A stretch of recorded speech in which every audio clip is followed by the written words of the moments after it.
चलतु फ्रेंड्स आज आम मटन तरकारी प्रस्तुत करवा।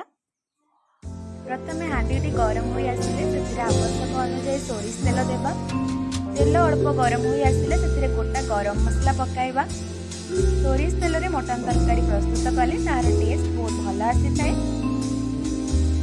मुझे 1.5 kg मटन मीडियम साइज 10 ରୁ 15 पियाज बड़ बड़ खंड कर काटी नहीं। बाकी अल्प किसी पियाज को छेची नहीं।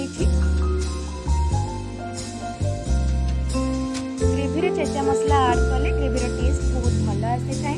यापर किसी अदा रसुण चेचा पकाइबा। तापर कटा पियाज एवं चेचा मसला सबको भल भाव लाल कर भाजी नेबा। मसला सब भाजी होई आसिले से 2 बड़ चामच अदा रसुण पेस्ट पकाइबा।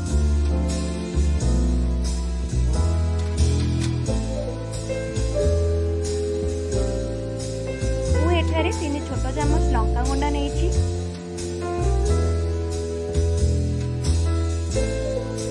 एवं गोटे छोट चामच हळदी गुंडा नहीं।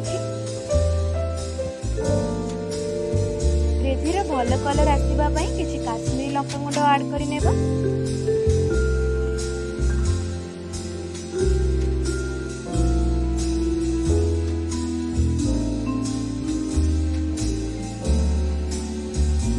यापर 2 ରୁ 3 छोट चामच धनिया गुंडा पकाइबा।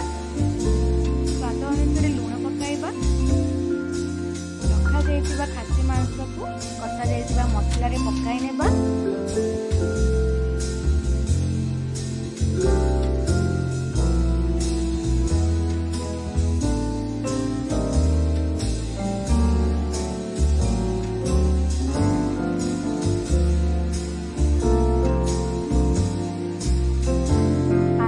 भल भाव कषि नेबा। 30 ରୁ 40 मिनिट पर्यंत कषिबा।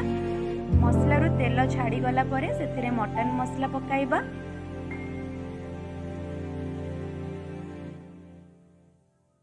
पूर्वर भजा होई रखा जाइतिबा चोपा लगा आलू सबको पकाइ नेबा। या परे आवश्यक अनुसार गरम पानी आड करिबा।